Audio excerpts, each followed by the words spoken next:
El 3 de juny de 1910, l'explorador noruec Roald Amundsen i la seva tripulació salpen d'Oslo rumb a l'Antàrtida. El seu objectiu, ser els primers homes de la història en trepitjar el Pol Sud. Un any i mig després, el 14 de desembre de 1911, Amundsen farà realitat el somni. El terme aventura tenia molt sentit en aquella època, no? Quan puges a l'Everest, ara està molt bé, continua sent molt difícil, la gent es pensa que allò és una xocolatada, cuidado, però clar, imagina quan hi anaven l'Irving, el Mallory o el Hillary, que va ser el primer que va arribar a dalt, i el Pol Sud també, no? Es maximitza quan penses, quan connectes amb els pioners, amb els primers aventurers, no? Fa 100 anys, no? Que no, allà no tenien pla B, jo tenia un satèl·lit, a mi em podien venir a rescatar, podien tardar diversos dies, també podia morir, també tenia un risc, però comparat amb ells que no tenien cap porta de sortida, no tenien cap alternativa, no tenien cap manera de comunicar-se. El Fram d'Amundsen, però, no era l'únic vaixell que s'aventurava cap als mars del sud. A bord del Terra Nova, el capità anglès Robert Falcon Scott navega amb el mateix rumb. Comença el duel per la conquesta del pol. Dues expedicions pioneres que l'Albert Bosch té sempre presents. I allà vaig descobrir un continent extrem, immens, preciós, solitari, diferent, pur. Podria dir moltes coses perquè tot això ho té l'Antàrtida. I des del punt més alt de l'Antàrtida m'agradava tant, ho trobava tan especial, que dic aquí he de tornar. I anar a l'Antàrtida té un petit problema, que és caríssim. 3 anys després d'haver pujat al Mont Vinson, sostre de l'Antàrtida, l'Albert Bosch torna al continent de glaç.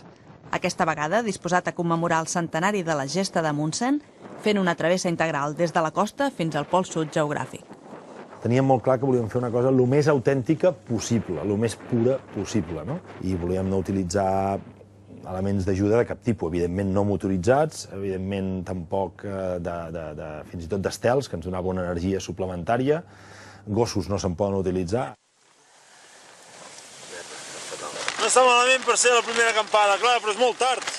Una expedició catalana formada per l'Albert Bosch i el seu company Carles Gel. A finals d'octubre arrenca la gran aventura. Però durant les primeres setmanes els entrebancs es van succeint. Primer, una tempesta els obliga a aturar-se durant 2 setmanes.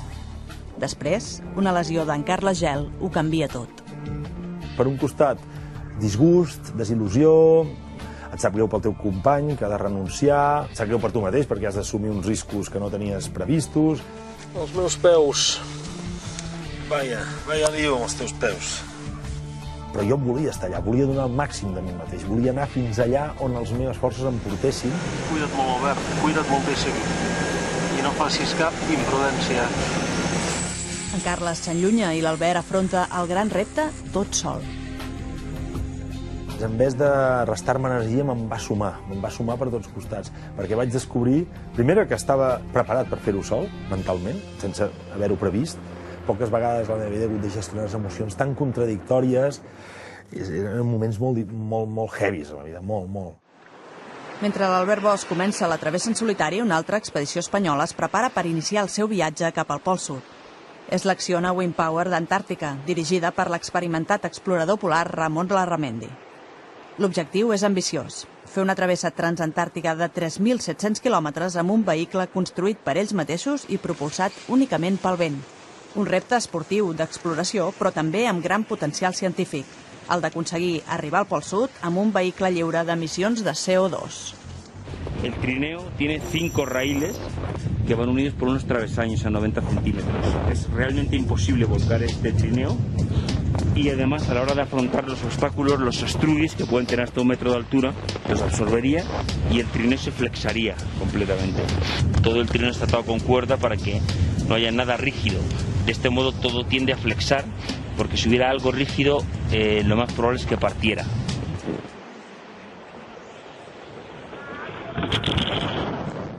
La tercera expedició espanyola que viatja al Pol Sud coincidint amb el centenari dels pioners és la Transantàrtica, formada pels 3 alpinistes bascos Alberto Iñurrategui, Juan Vallejo y Miquel Zabalza.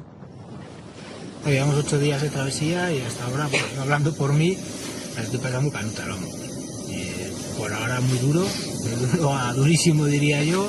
Hemos encontrado condiciones de terreno muy malas, muchos astrudi, con lo cual, aparte del desnivel que hay que salvar para subir al plató, bueno, pues las irregularidades del terreno de los astrudis nos hacen una progresión muy dura, ¿no? Els estruguis són ondulacions formades per l'erosió del vent i que poden medir fins a 1 metre d'alçada. Ajudats per l'atracció dels estels i equipats amb esquís, els bascos afronten una travessa de 3.400 quilòmetres. Les 3 expedicions espanyoles avancen cap al Pol Sud. L'Albert Bosch ho fa des de la badia Hèrcules i amb l'objectiu d'arribar al pol geogràfic. Més quilòmetres han de recórrer encara les expedicions del Wind Power i la Transantàrtica, que després d'arribar al Pol Sud continuaran fins a la costa. Però no només aquests 3 equips es dirigeixen al punt més meridional del planeta. 25 expedicions diverses, heterogènies i fins i tot extravagants visiten l'Antàrtida. Pole to Pole Run és l'iniciativa de l'australià Pat Farmer, que va embarcar-se en l'aventura d'anar corrent des del Pol Nord fins al Pol Sud. Més polèmica i menys exigent físicament va ser aquesta expedició en 4x4 que va arribar al Pol Sud amb l'objectiu final de ser els més ràpids i entrar al llibre World Record Guinness 2012. Mitjà de transport, però, no implica sempre gasolina, fum i velocitat. La periodista anglesa de la BBC, Helen Skelton, va arribar al Pol Sud amb l'ajuda dels esquís, els estels i la bicicleta. Una bicicleta dissenyada especialment per l'ocasió. Històries i travesses de tots colors, el punt en comú, el merescut homenatge als pioners. El gloriós Amundsen, el desventurat Scott. Fins i tot el primer ministre noruec va viatjar a l'Antàrtida per commemorar els 100 anys de la gran gesta històrica del país nòrdic. El 14 de desembre de 1911, Roald Amundsen i 5 expedicionaris més van arribar al Pol Sud. Però parlar de la glòria d'Amundsen és fer-ho també del tràgic final de l'expedició anglesa del capità Scott. Tu compares, per exemple, l'expedició de l'Amundsen i la de Scott, i l'Amundsen, d'acord que era un tio ambiciós, tenia un tio anar per resultats, però ho havia preparat tot al mil·límetre, a l'anar i al tornar.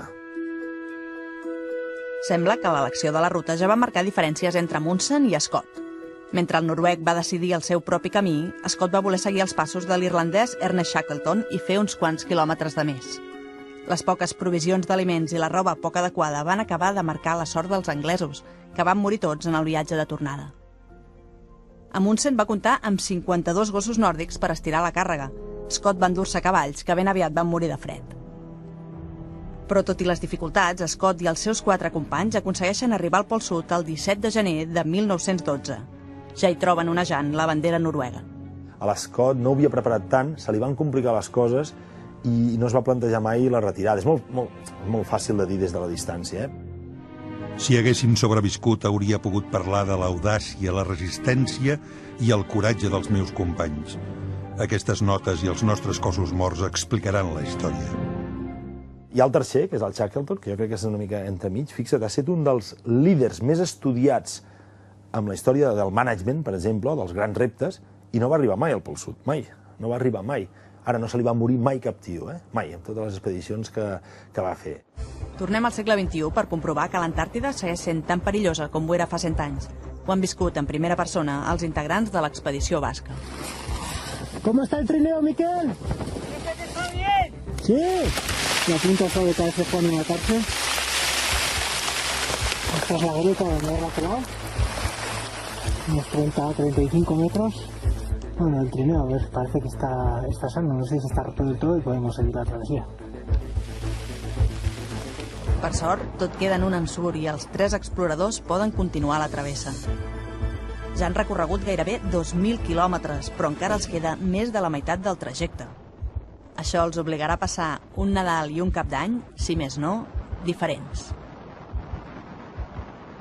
Hemen Antartidatik, ego polora bidean, Gabon jai zoriontzukatzen dut bide izuera. Entzute herrietan hori.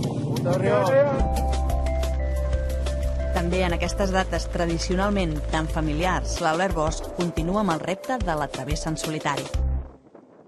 Tio, caga torró. Si no cagues torró, et donaré un cop de bastó. 1, 2, 3. No sé si haurà funcionat aquí, però bueno. Anem. Hombre! Torró! Torró! M'han portat torró! Ja tinc torró! Sense haver-ho previst, haver de decidir sacrificar tots els Nadals, Cap d'Any, Reis, sense la família. Això va ser un dels moments més durs que em va passar bé. I viure sempre amb la temperatura aquella constantment baixa que et suposa un possible risc de congelacions si no ho gestiones bé. Les 3 expedicions espanyoles estan a punt d'arribar al Pol Sud.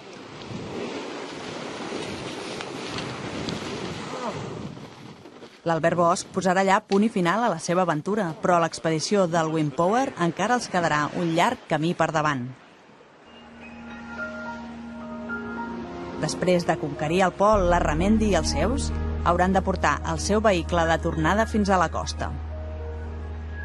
Vamos a almacenar la energía en pequeñas baterías de 50 vatios. Son baterías que están compuestas por polímeros de litio y en las cuales vamos a guardar energía para los días en los cuales no vamos a tener la radiación directa. La voluntat científica i innovadora és la raó primordial d'aquest viatge a l'Antàrtida. El Wind Power ha esdevingut un vehicle ecològic, molt flexible i ràpid. Tan ràpid que en només 20 dies i ajudat per l'atracció del vent, el Wind Power i la seva tripulació aconsegueixen arribar al Pol Sud. ¡Polo Sur! ¡Wind Power! ¡Acciona Wind Power! Conseguido. Polo Sur! 2.200 kilómetros, 19 días. El 29 de desembre del 2011, l'equip format per Iñurrategui, Vallejo i Zabalza arriba també al Pol Sud.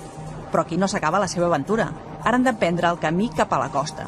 Una travessa transantàrtica de 3.400 quilòmetres que recorren en 55 dies. Així, es sumen a la curta llista de 8 persones que ha aconseguit aquesta gesta amb completa autonomia. Así como en el alpinismo podría encasillar una ascensión de manera creo que bastante objetiva, pues ahora me resulta difícil, no sé, pienso que el tiempo la pondrá en su sitio o quizás otras personas más expertas que yo en este medio pues sepan valorarlas más objetivamente. Fa 52 dies que l'Albert Bosch camina tot sol. Ho fa carregant un trineu de més de 100 quilos. Després de recórrer 1.155 quilòmetres, l'expedicionari català arriba al destí.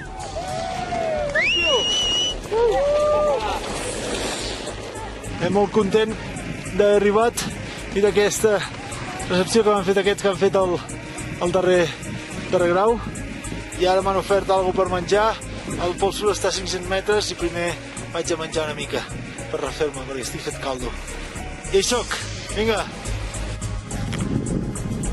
Estem a menys 35 sota zero, filmant i fent les fotos i fent un esforç. Ho hem aconseguit jo, però ho hem aconseguit amb tot l'equip que m'ha ajudat, amb tota la gent que m'ha apoyat. Avui és un dia important, a més, per sort, el primer català a la història que creua l'Antàrtida des del mar fins al Pol Sud. I al final veus que l'èxit o el fracàs no és arribar o no arribar només a aconseguir l'objectiu, sinó fer el millor que puguis fer i lluitar al màxim pel que puguis fer, fer-ho bé. Un repte personal superat que, com altres, acaba en brindis. Això no és l'anunci d'Estrella fet a Formentera, en Eivissa. Estem a 35 graus sota zero, però també té el seu mèrit. Visca! L'Antàrtida, el lloc més inhòspit del planeta. Ho era el 1911 i segueix sent-ho en l'actualitat. 13 milions de quilòmetres quadrats de gel, de temperatures extremes i de vent sostingut. Escenari d'històries dramàtiques carregades d'aventura, tenacitat i coratge. Les de Munsen i Scott, les d'Albert Bosch, l'Arramendi i la Transantàrtica. Les de tots els que durant 100 anys han intentat conquerir el Pol Sud.